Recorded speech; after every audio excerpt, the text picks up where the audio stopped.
So welcome everybody. I see that the number of attendees is going up very quickly. So I just opened a couple of minutes in advance to allow you to join us today, and we'll start in a minute.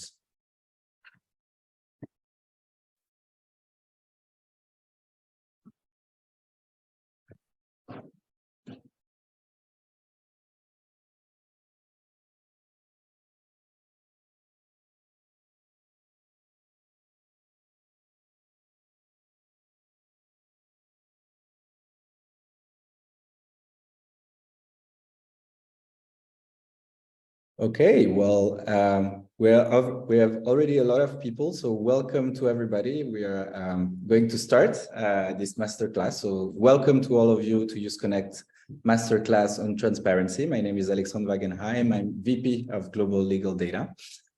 Just maybe a quick words to introduce you to Jusmundi and Use Connect for those of you who do not yet know us. Through a combination of tech and legal expertise at Jusmundi, we provide access to legal information about actors, international law, and arbitration. Now, Jusmundi considers that there is a compelling public interest in making international law and arbitration broadly available to all. And we believe that by making the sources of international law and arbitration accessible to the public worldwide, we contribute to more transparency and consistency, and therefore building the global rule of law. And our mission at Jusmundi is precisely that: power global justice. And to make sure that we keep our mission at the center of our activities, I'm also glad to announce that Jusmundi will be registered as a mission company under French law next month. And in pursuit of this goal, we built the most comprehensive international law and arbitration open access database.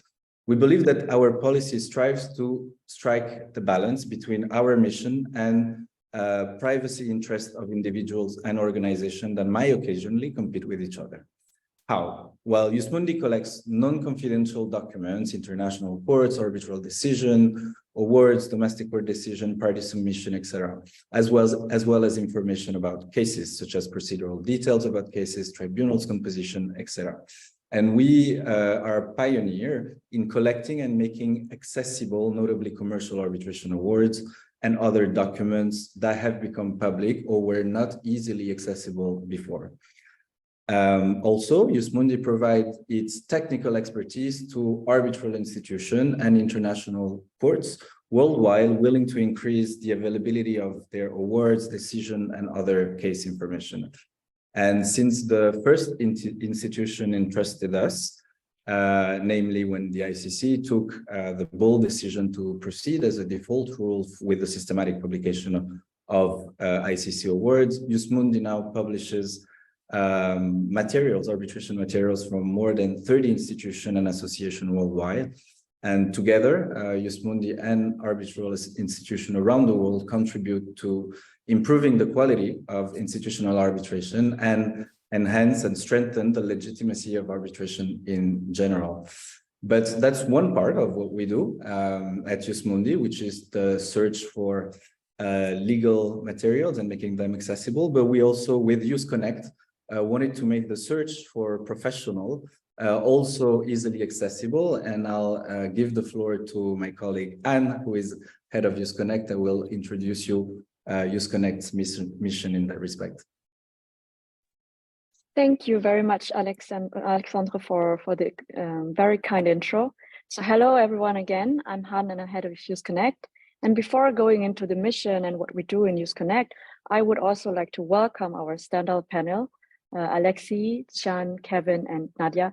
Thank you very much for taking your time to talk about this very trendy topic in arbitration and to join our masterclass today. So what do we do on Use Connect, or what is Use Connect? So for those who haven't heard about Use Connect before, we are part of Jusmundi. We are like the child of Jusmundi. And of course, as part of Jusmundi, we have the same mission. So our mission is power global justice as well, but we tackle it from a different angle.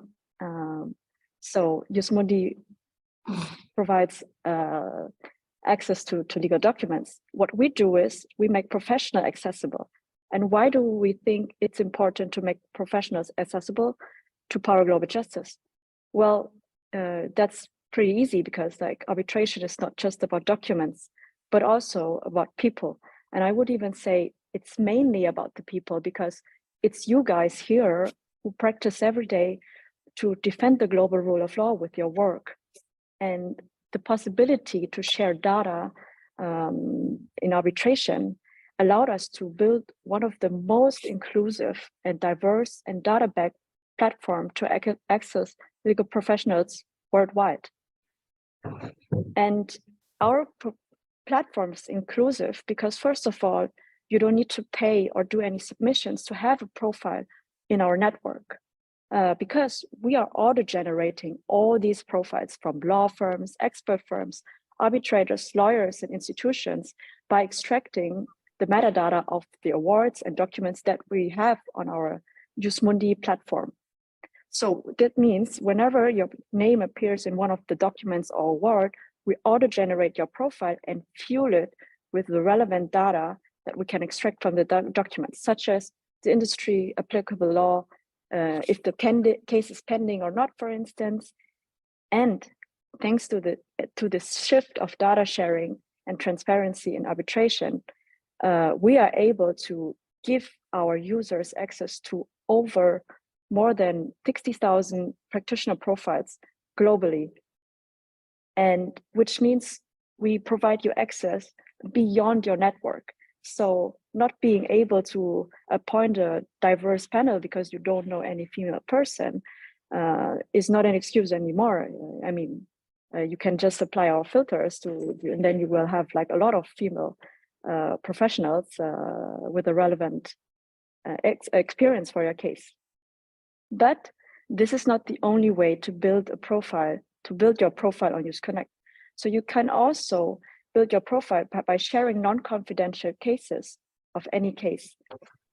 And you can share basically non-confidential information such as industry, the co-counsel you work with, the applicable law, and this doesn't has to sacrifice anything in confidentiality.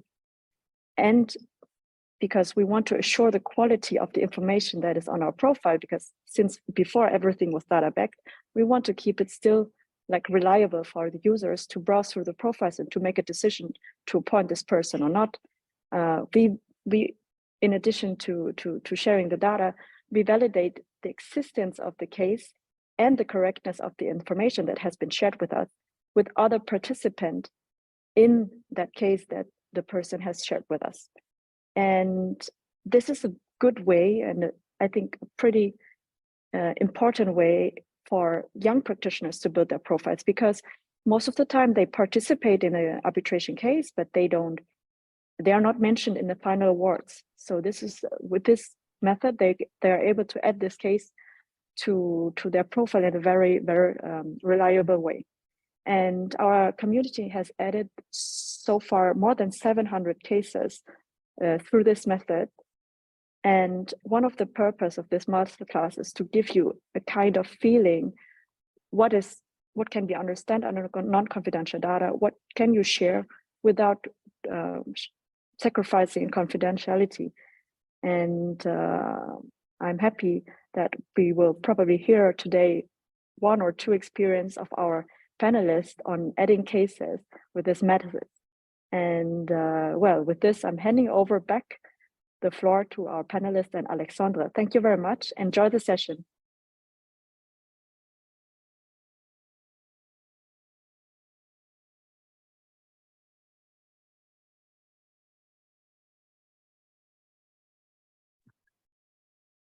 Here. Thank you so much, Anne. I was speaking muted.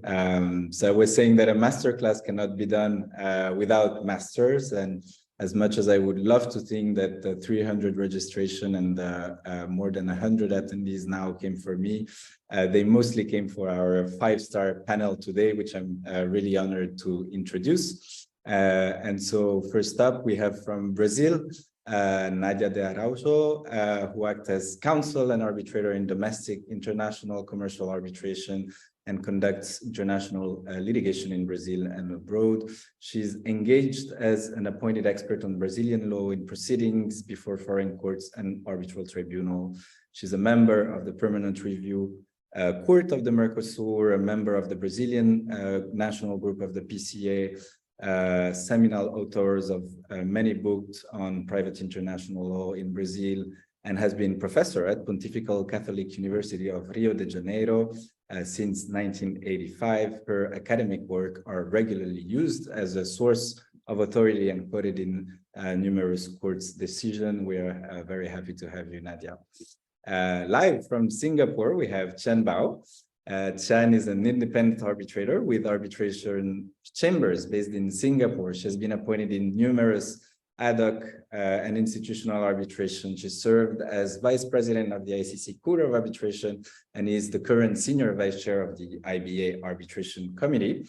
She has served for 8 years as Secretary General of the Hong Kong International Arbitration Center and subsequently appointed as council member. She's also a adjunct professor at the National University of Singapore, as well as lecturer at Sciences Po in Paris. Tri-qualified from New York, England, and Wales and Hong Kong, Chiann is also a chartered arbitrator and a CEDR accredited mediator. Welcome, Chiann.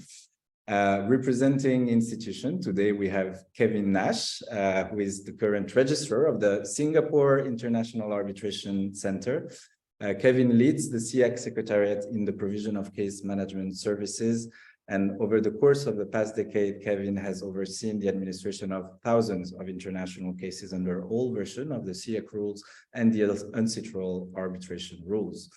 Under the Singapore International Arbitration Act 94, Kevin is the statutory taxation authority and is thus empowered to authenticate and certify awards and arbitration agreements.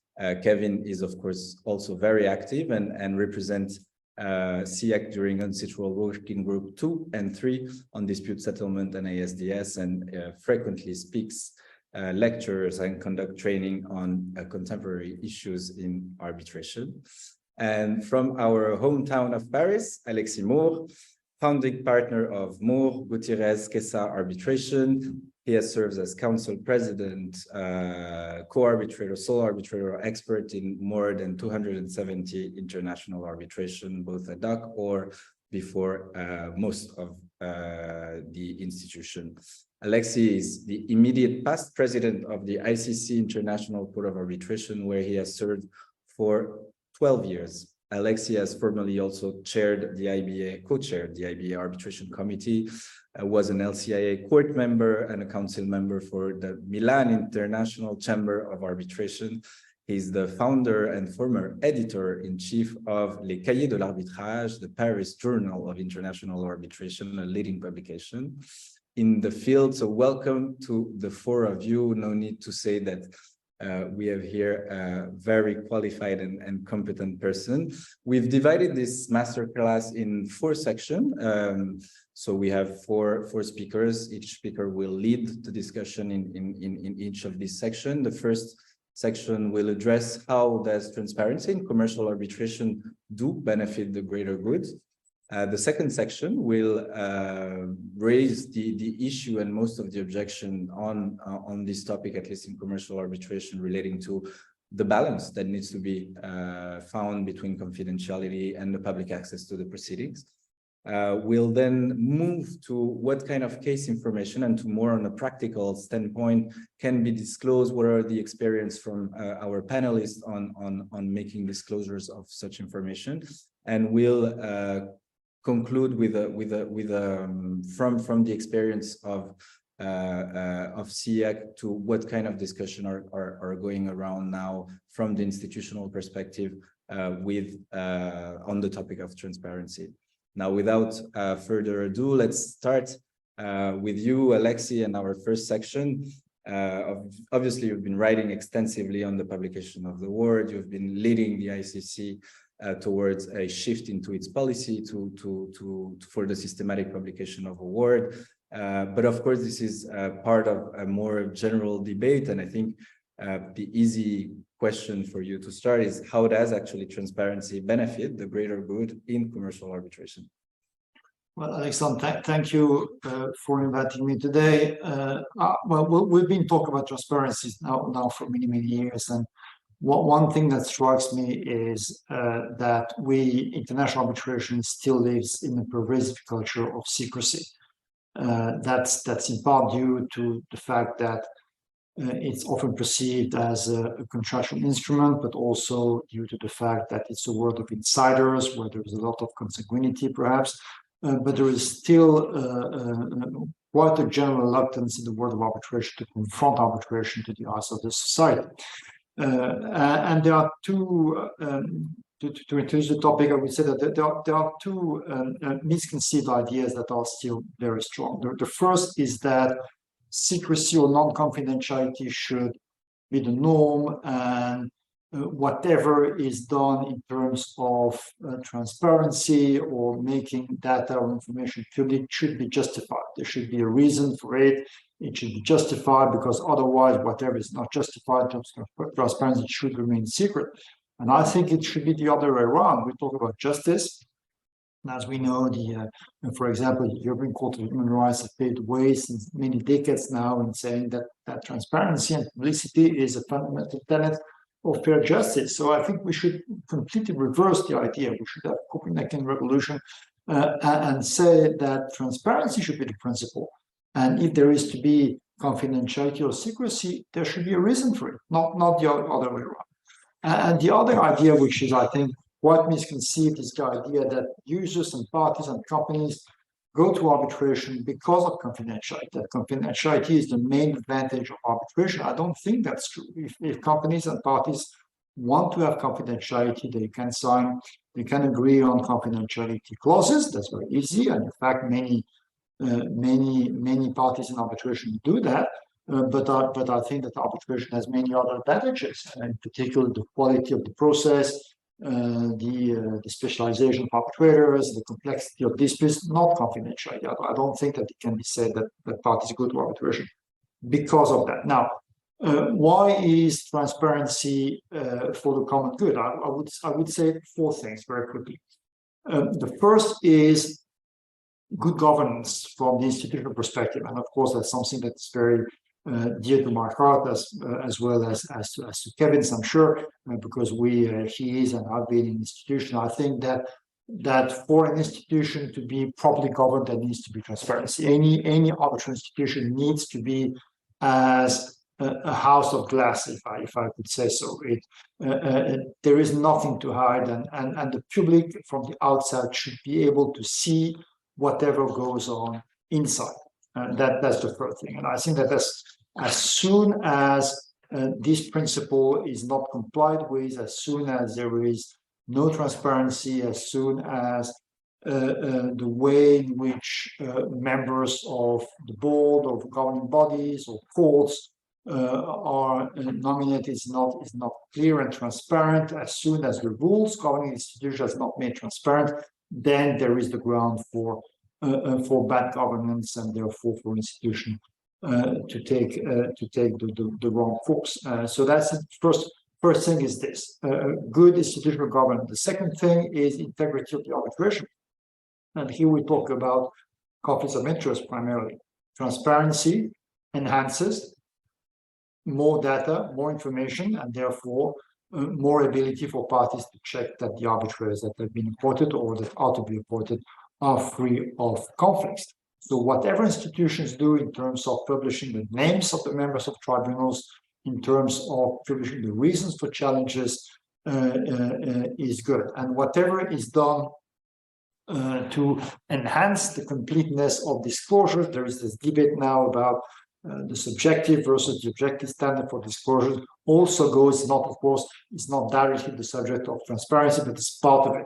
We should, and I think that the subjective standard should be the standard, and it should be adopted universally. And I recently published a lecture that I did in Dubai on this. I think that's very important. The third point is that transparency enhances access to the law and enhances consistency. There is no, if we're serious about arbitration being a global system of justice, there needs to be consistency. And of course, the publication of awards enhances consistency in the arbitrary decision making, and also enhances what Lord Thomas talked about in this famous now lecture that he did years ago, the Bailey lecture. The fact that instead of having publication of awards made on a piecemeal basis with extract, if we had a situation where thousands of awards were to be published on a systematic basis, then that would contribute to the formation of the rule of law. Arbitral decision-making become part of the elaboration of lex migratoria. So that's an important systemic point. And the last one, of course, is legitimacy in general. Secrecy feeds suspicion. We are now in a world where there is suspicion, there is growing suspicion to arbitration. And one very simple example of this is this recent French court judgment annulling an award because of what the arbitrator wrote after Emmanuel Gaillard passed. I'm convinced that this decision would not have happened 10 years ago. It would not have happened 10 years ago because the judges would have known better who the arbitrators are, how they think, and even though this paper published by that arbitrator did not look nice and it was a bit emphatic, but I chaired a session at the court where this change was rejected, and I knew that the independence and impartiality of that arbitrator was not in discussion. I thought, of course, the article could have been drafted in a more prudent way, but I knew, because I knew the person, I know the world of arbitration, and the court members know the world of arbitration, and we reject the challenge. Now, when it passed to the Court of Appeal had a complete different view of this, and they annulled the award, which was a pity. And I think that's a signal of the growing distance that is now being created between the civil society, the outside world, and our little world of insiders in arbitration, and that's very dangerous for the system. So that's what I wanted to say as a matter of introduction. Well, thank you, Alexis. I think you've set the scene, and quite forcefully for those who did not understand. Alexis is a proponent of transparency, and I think you've said something interesting about transparency as a tool for good governance, especially for institution. And you mentioned Kevin, so I'm turning to you, maybe Kevin, if you want to address that from your standpoint and from CX perspective, or. Yeah, well, thank you very much for the invitation, and certainly anything that Alexis says about institutional governance, we at institutions listen, and I think that arbitration is different and evolving, and it's evolving in a very good way. I think the idea of having opaque institutional decisions whereby the institution decides something based on discretion and the parties are not entitled to reasons, I think that those days are gone, and it makes for better arbitrations. Anytime that I'm thinking about confidentiality and transparency, I'm looking at it really in two ways: transparency within the proceedings and then public transparency. And I think the transparency within the proceedings now really goes without saying. ICC was at the vanguard of this, started with that one party or both parties could request reasons, then if any party requested reasons. And I think where institutions are going is that you're providing reasons, and I think this actually assists with eventual court processes as well. So say if you have a challenge to an arbitrator, so under the SIC rules, all challenges to arbitrators are reasoned.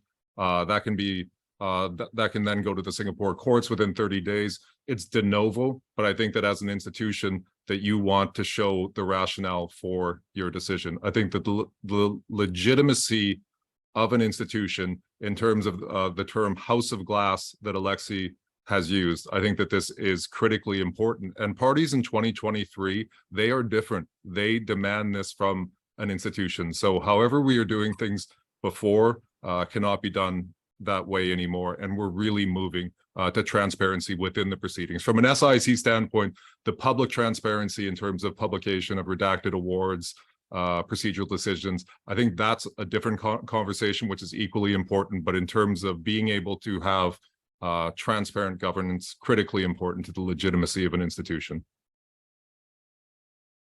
Chiann, I saw that you were nodding forcefully. I don't know if you want to comment on anything that has been said so far, or.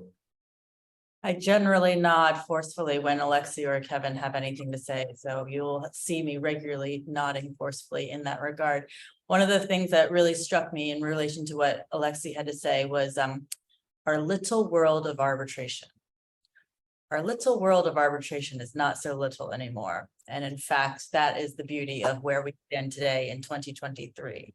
Our little world of arbitration is no longer hidden behind the guise of secrecy and seen to be a magic, Wizard of Oz kind of exercise. Indeed, we are in this world, and rightfully your title indicates this world of democratization of information, of access to trends, and equalizing the playing field or leveling the playing field for counsel as well as for parties, of course. And I indicate counsel first because, in fact, not all counsel are regular players in arbitration. We now have counsel not only from the international law firms, but also from the local law firms. We have repeat players, we have one-time players, and really the idea that we're trying to promote is a process, and process must be transparent. And the only way in which we can get process to be transparent is to have data points and to see trends and to allow all parties and counsel to understand exactly, not in a textbook manner, but rather in real time and real information as to what process looks like in practice. And so the reality is that we're talking about a different world in which we practice arbitration in contrast with maybe 20, 30 years ago, when confidentiality as an assumptive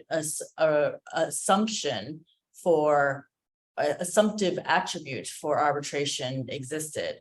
Indeed, we are no longer living in that kind of world. Confidentiality was once expected to be an assumption regardless of whether there was an express agreement.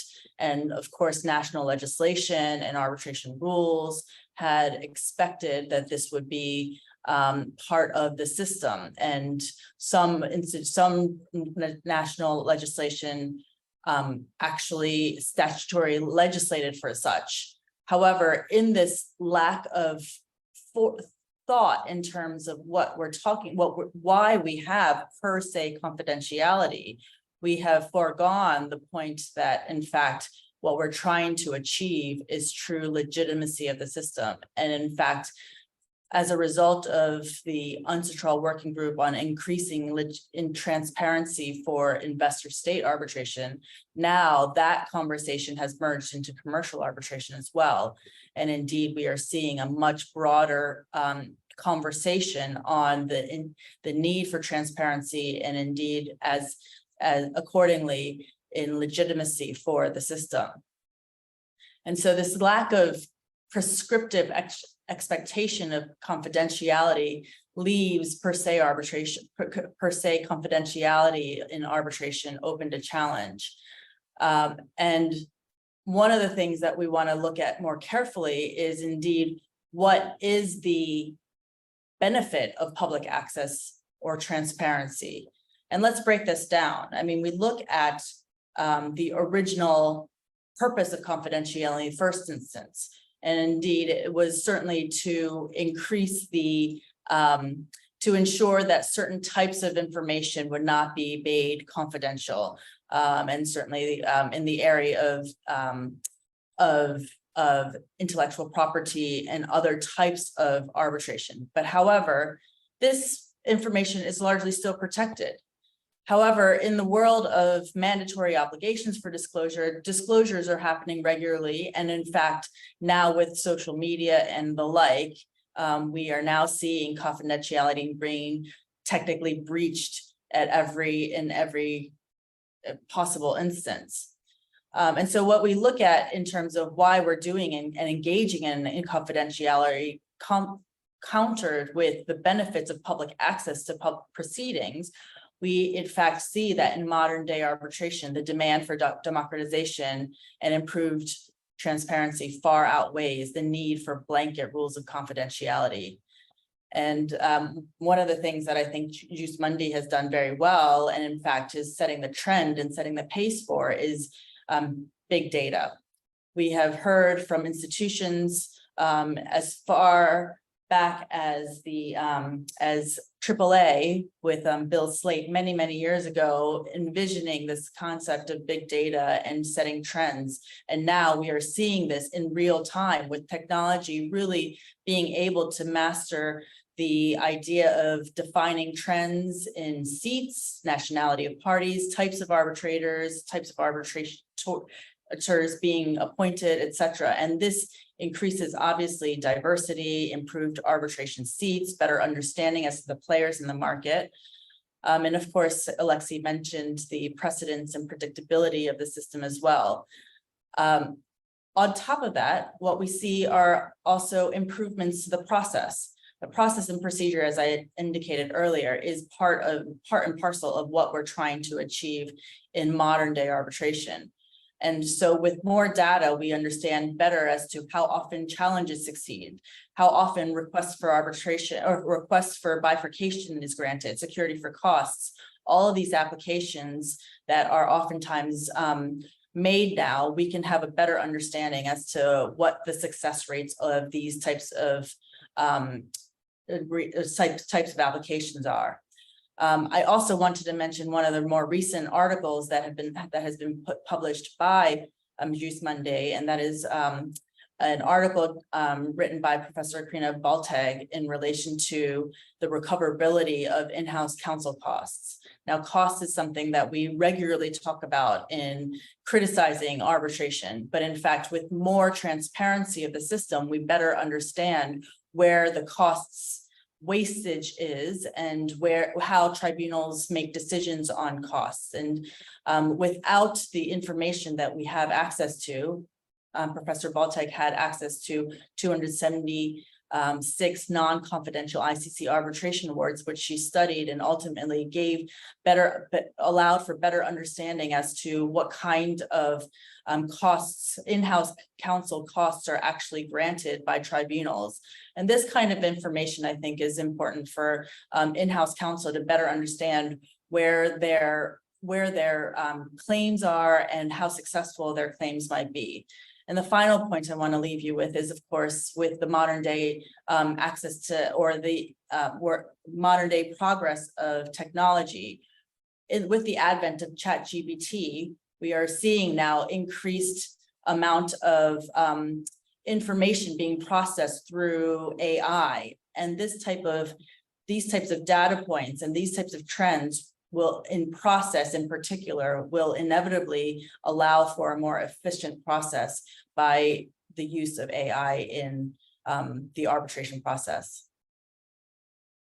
Well, thank you, Chiann, for that overview. There is a question in the chat which I think might be interesting and related. It was addressed to Alexis, but does resonate a lot with what you just mentioned, Chiann. The question is from David Niamzi, and he was mentioning that, Alexis, how do you reconcile transparency as a principle, to which he agree and therefore mandatory, in arbitration with the ability, for example, of parties in international arbitration not to disclose that they were funded by third parties. And I think that's a topic. Obviously, we could make a masterclass out of this topic alone, but might be interesting to have your views on this particular question and answering also David's question.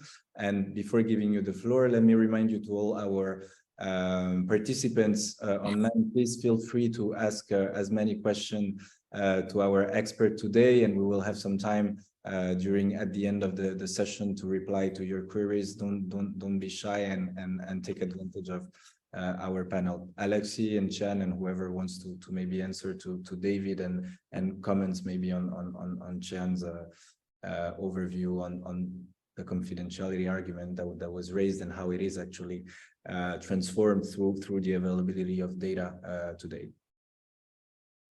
Alexis. Well, on third-party funding, I think we are now seeing what a remarkable convergence among institutions in the direction that disclosure of third-party funding is becoming mandatory. It has to be disclosed. And that's going to become a rule, I think, across institutions. And it has to. It's of course a very, very important part of the increased transparency of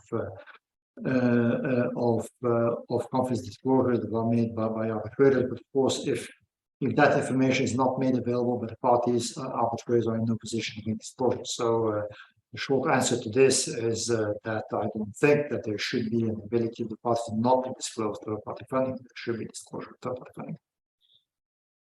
Understood. Any views from our panelists on this topic or other issue mentioned by Chiann? Kevin, Nadia? Just yeah, very quickly, needs to be disclosed under the SIC rules as well. And at least our experience with funders is that they are very happy and that they want to be open and upfront on the presence of a third-party funder. I think from a conflict standpoint, you have arbitrators that serve on advisory boards of funders. You could end up having a conflict that is not determined until midway into the proceedings. So you have to do it as a Singapore qualified lawyer. You have to do it under the SIC rules. And our experience with funding has been that it is up front and center. What we don't want to go back to is situations where funding might have previously been outlawed, where there's shadow funding that we may understand from the contours of a case that it looks like that this party is funded, but we don't know who the funder is. I think that you want to have that front and center. Yeah, from the standpoint of Brazil as well, more and more information on funding is mandatory. I have seen the rules of many institutions going in this direction.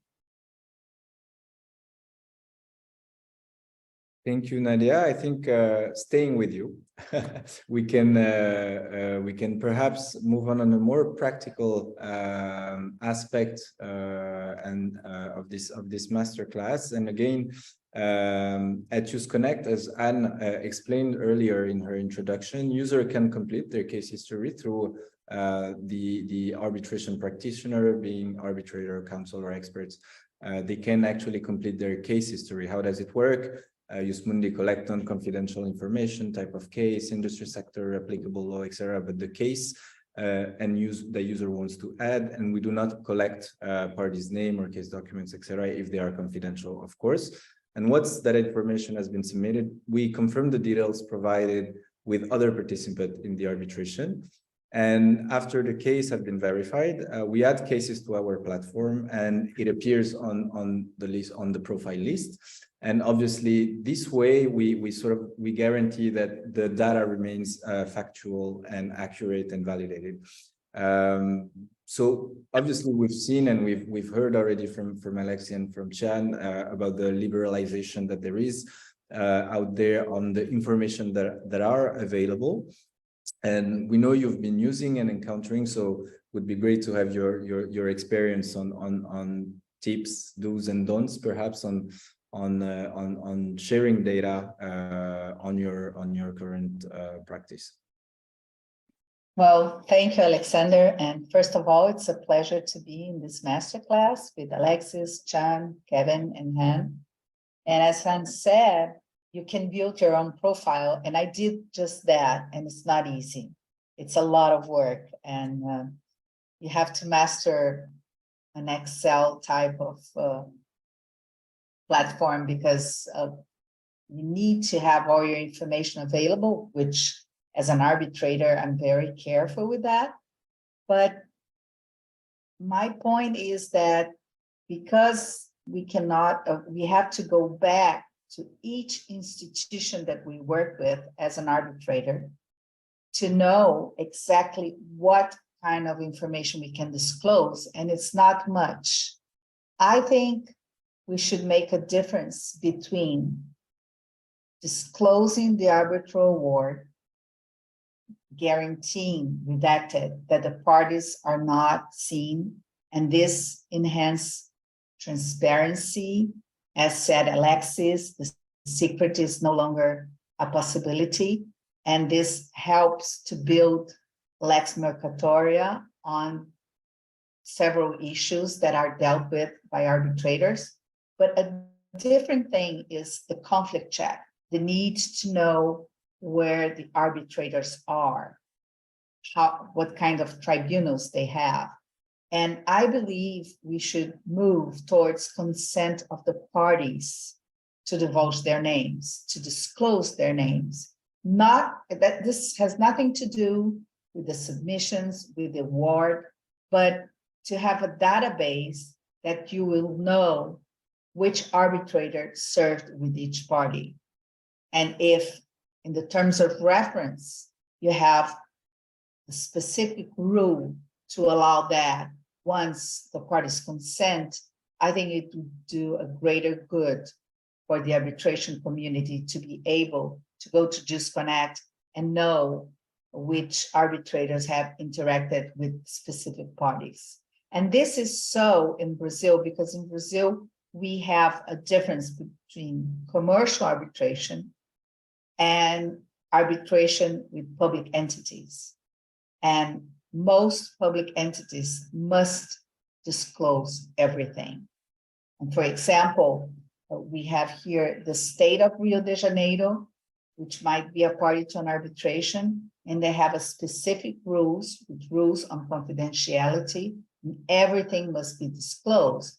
So we now start to have a database on public arbitration, as we say, on arbitrations that one of the parties is a public entity, and you have access to everything, to the names of the parties, to the submissions. There are certain rules, for example, the hearing's not public. You have to be aware that certain secrets, commercial secrets are not disclosed, but most of the arbitration, and especially in the end, the award would be public. So for example, CCBC for the last 3 or 4 years, you can go to their database, to their website, and you put the name of the arbitrator, and you will know certain information. You will know if it was appointed by the parties or if it is the president. You know their nationality. You know when the terms of reference were signed, if the case is pending, but there's no mention to the names of the parties. So you already know that that's important for diversity. That's important for knowing if an arbitrator is overloaded or not. But this conflict check with the parties, I believe, and it's my experience of trying to put all my information in Jus Mundi, that if you could disclose the tribunals and the parties involved, then this is not transparency for the arbitration to build lex mercatoria, to know how cases are decided, but to do a conflict check. And because in Brazil, at least, we are having many cases of at least tryouts to annul the awards based on the lack of revelation, on the lack of information, whether the arbitrators and the parties had a kind of a relationship, because it was not disclosed. This would help enormously. So I believe if you could add to the rules of the institutions a rule that in the terms of reference, separate from the consent to publish the award, the consent to publish this small information that will do a greater good, which is to disclose the name of the arbitrators and the parties. And we could have a database on that will have the disclosure and that will help transparency or revelations and very much.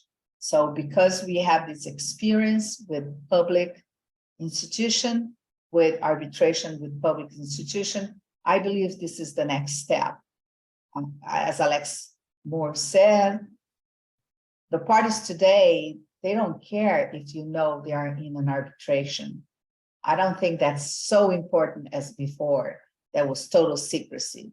once the award is known, even if you do a lot of work to analyze it, to take out the information that could lead to the party's name, in the end, the industry knows, you kind of know what's on. So why not disclose the full name of the parties and the tribunal once they give their consent?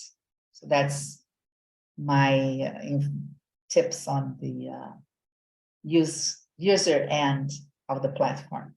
Well, I think that's an interesting proposition, and I'm really curious to hear what our other experts think on that. I think it's a quite bold step.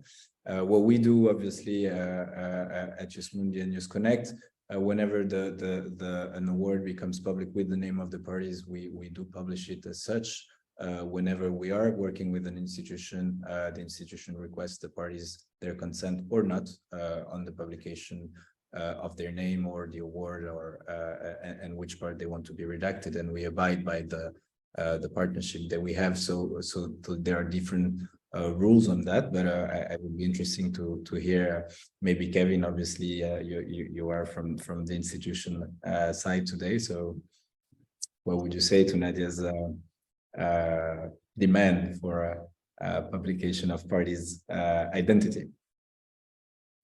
Well, I can say that it would certainly help us with our interpretation of the IBA guidelines, whether something is orange list or perhaps non-waivable red, if you can start looking across the institutions. One thing I was struck by with Nadia's intervention and following on Chiann's intervention is the fact that we are trying to make a bigger tent for arbitration. There's not 4 firms practicing arbitration, not 10, not 20, that you have firms and parties from all over the world. What I see at an institution is somewhat of inequality in terms of information, and this manifests in a lot of ways. So if you have a big global firm that has been involved in hundreds or thousands of arbitration against a firm that it's their first arbitration, the level of information that is available to that global firm is much different than is available to that new firm. And so I think that is part of the reason why we want to see if we can move towards more publication, is to make it more of an equal playing field for parties from around the world. Thank you, Kevin. And I think unless Alexis or Chiann, you want to add something on this part,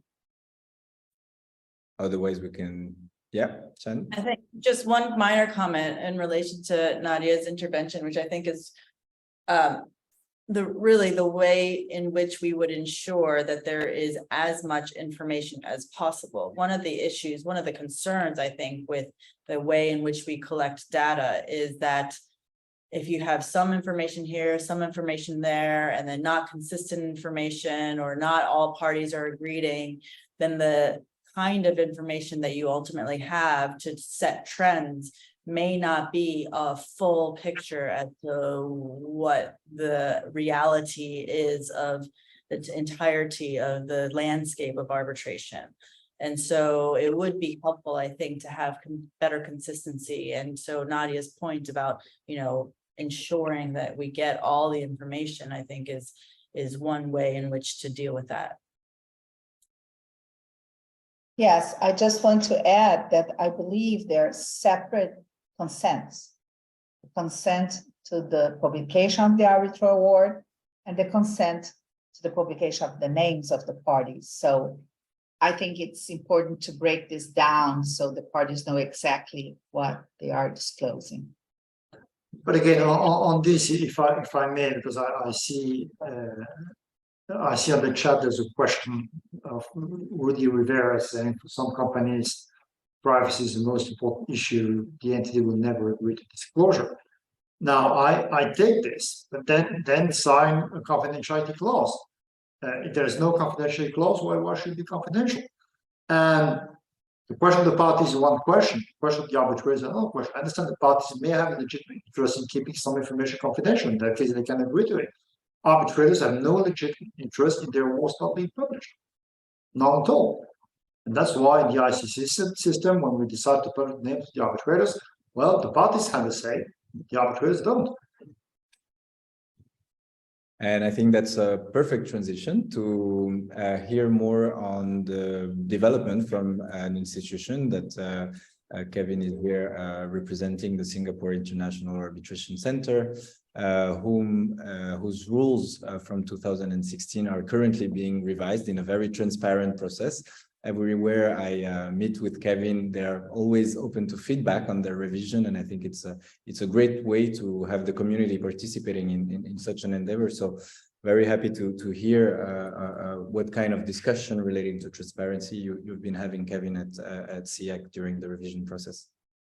Yeah, thank you. This webinar is almost like the internal institutional discussions that we have every day, because there is some nuance to the approach. Before I got started on that, I wanted to circle back to Alexis' construction of confidential versus secret. We're really talking about the same thing, but the impression that it gives is much different.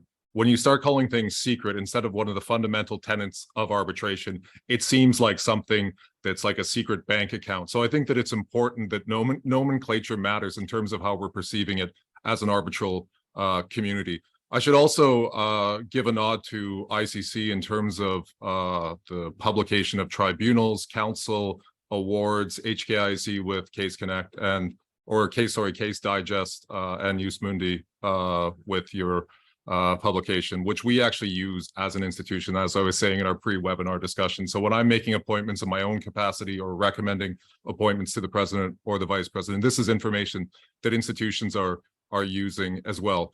Maybe I'll tell a bit of a story, and there's a surprise ending. It's a story of an institution that 10 years ago wanted to publish anonymized versions of awards and included it in their rules. That institution was SIC, and I think that what we were was 10 years too early.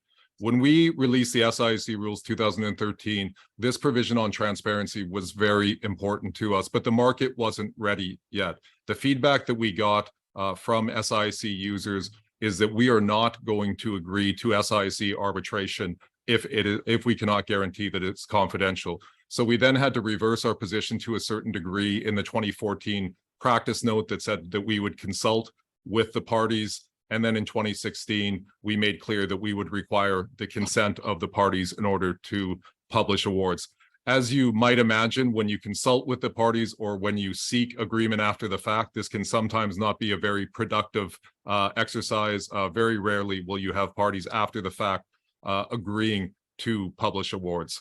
So what we're looking at from an institutional standpoint is how can we protect the interests and the expectations of parties, and what is the mandate of an institution? So as an institution, are we just supposed to be administering cases, or do we have somewhat of a greater calling? Should we be trying to develop the practice of arbitration, contribute to the arbitral scholarship, and overall improve arbitration? I was also struck by Alexis' point on parties really being able to vote with their arbitration pens in the arbitration clause, because it is not homogeneous across the world in terms of the kind of confidentiality protections that you will have. You could have a jurisdiction like Hong Kong where there's an express duty of confidentiality in the Hong Kong arbitration ordinance. You could have Singapore where there's an implied duty of confidentiality, or jurisdictions like Japan, India, China, where they leave it to the parties to agree or the institutional rules. So it is still a bit different across the board.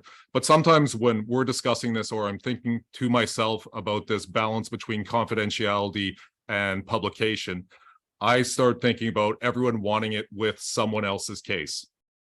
So if you're sitting at a table, if you're at a coffee shop with arbitration professionals, everyone wants publication of awards, publication of as much data as possible, but not with my client, not on my case. So everyone else's case, that's fine, but not on my case. My clients would never agree to it. But I do think that we're making progress, and I think there's ways, and following a bit in the model of how ICC has done it. I can recall Alexis and I had a discussion of this 5 years ago. So this is how long SIC has been ruminating about this. So what we're planning for the SIC rules 2023, we've put it to a straw poll. We've consulted with, I think, almost everyone that we can consult with, is what we are going to do is we are going to return to the position of 10 years ago.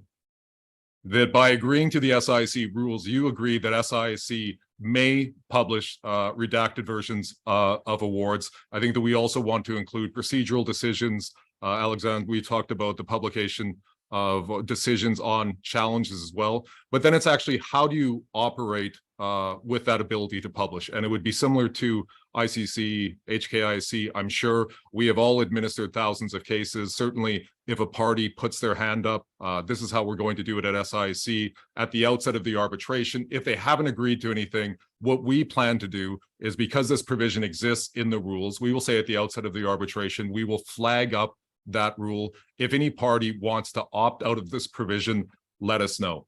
So if no one says anything at that time, not both parties, just a single party, at least this is the way that we're looking at it right now. And then at the conclusion of the arbitration, my guess is that it will be at day 91 for some very obvious reasons. We will ask the parties again, does any party want to opt out of the potential publication of this award? And if a party doesn't say anything, then the institution in its discretion is able to publish redacted versions of the award.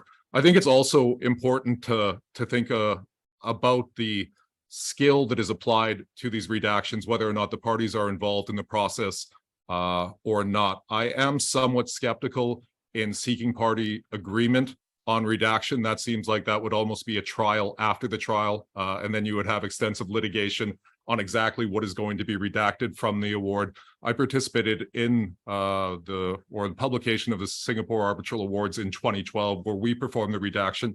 And you will know that there are cases that involve consequential entities or a very specific sector where you could not redact it to a point where it would still be usable. In order to preserve the confidentiality of the parties, you would have to over-redact it. And we know those anonymized cases, say anonymized court judgments, where the dispute resolution community will figure out in 3 hours, even though it's anonymized, who are the parties involved. So I think what Jus Mundi has done, because of all of these redactions, and I think institutions, when they're redacting, we understand what is important for the parties to be able to see in arbitration at large, and cases that are just not going to work from a publication standpoint. And for us, when we're thinking about publication, we want to be publishing decisions, orders, awards that really advance the scholarship. So if it's something where the main aspect of the case is the quality of steam coal, that might not be necessary for publication. But if it involves, say, the interpretation of the SIC rules, something that is important on a redacted basis for parties to have sight of, then this is something that we should look at publishing. So it is an ongoing discussion, but that's where we're at right now. We're anticipating a third quarter release of the SIC rules, and we're trying to figure out exactly how we can finally nuance it, because we actually have gotten a lot of traction because we do have these robust provisions on confidentiality under the SIC rules, and it's almost a bit in similar theme or ethos to what we did under the SIC investment arbitration rules, is that we want to have a common sense approach to confidentiality and transparency. Thank you, Kevin, for this update. I think you mentioned the faculty of parties to opt out from the future publication regime and the rules that you're designing within the revision process. I think, Alexis, you have some views on opt-in and opt-out that might be interesting, or whoever wants to engage in this and comment on Kevin's updates on the SIC revision. Yes, well, no, I agree with everything that Kevin has said. Now, we have to accept two things. The first is that when engaging with this question of publishing awards on a systematic basis, and ideally, in an ideal world, when I started designing this new policy, the ICC, and of course, I was aware of the constraints. I was aware of what the reaction would be. I also had in mind kind of not crazy, but ideal word in mind, which is a word where awards will be published on non-redacted, non-anonymized basis, unless both parties, and that's a true opt-out. An opt-out means both parties disagree, and that's what we have, for example, at the ICC with the expedited rules. Opt-out means that both parties disagree. If only one disagrees, that's not an opt-out. That's a kind of a false opt-in, and that's what the ICC has for the publication of awards. It's not a real opt-out. It's an opt-in which doesn't really say that it's an opt-in, it's a forced opt-out. That's not ideal, of course, but that was done like this because we were aware, and Chiann will remind that we're aware of the constraints. Now, what we need to accept, of course, is when institutions engage with that, they do not look at the parties' interest. I mean, they do not act as service providers for their clients, quote unquote. They act for, as you said, the greater good, and they act as part of something that is greater than the parties, which is global system of justice, and they're having a question of legitimacy. They're having questions in mind, questions that do not pertain to the party's interest. Of course, if you ask a party, do you want my work to be published? Do you want this award to be published? More likely than not, they will say, no, why should I? Because there's a corporate counsel out there. Why should I take the rest of this being published? What was the interest for the company? None.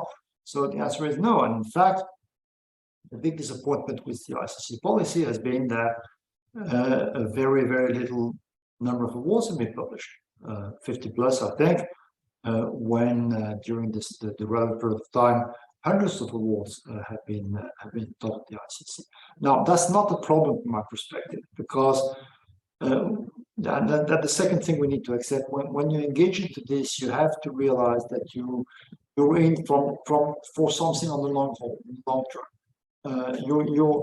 You're an institution who is acting and trying to change the culture, to change the behavior, to influence the way in which arbitration is seen and practiced by parties, by lawyers, and is seen by the society. And when I said before, I mentioned the small world of arbitration. Of course, Chiann, I'm conscious about the fact that arbitration is no longer the small world that it was 20 years ago, but it's still a small world. It's still a small world because it is a very, very tiny piece of something which is much bigger, which is international commerce, which is the global society. And it's still very small because of the still high level of consanguinity that exists in arbitration, of players knowing each other, not always disclosing everything, having multiple relationships which each other. From that perspective, is still a small world. So when institutions do that, why would an institution take the pain of doing this? I mean, this brings, for the ICC at least, I don't think that publication award has brought one more case to the ICC. It doesn't make the institution popular with parties. Why would you do that? You do that because you believe that you have a social role to play, a political role to play, and you need to influence the way arbitration will be in 20 or 30 years. And we will see the fruits of this policy, not now, not tomorrow, not next year, in 20 years. And I'm convinced of this. Well, thank you very much. We are coming to an end, unfortunately, and I feel we could have talked another hour on this very fascinating issue. We have a couple of questions from the audience, and so that we might want to answer before we leave. I see, for example, Katarina, who has a question: what would be the party's rationale behind not signing a confidentiality clause? And I can imagine they would not be thinking of the greater good as such. I mean, I think we've mentioned a few examples of why parties would not want, would want actually to sign a confidentiality clause. I don't know if anybody wants to add something on that point. Not particularly. Another point was raised, and it was relating to amicus curiae, and so that's more in the context of obviously investment arbitration, but was concerned about the intervention of amicus curiae as a way of enhancing transparency, and how what would be actually the value of allowing amicus curiae. I think that's a question that can also be posed for the commercial arbitration scene. We're hearing some people advocating for that, at least in some public interest type of case. Do you have any views to share to our attendees on that point?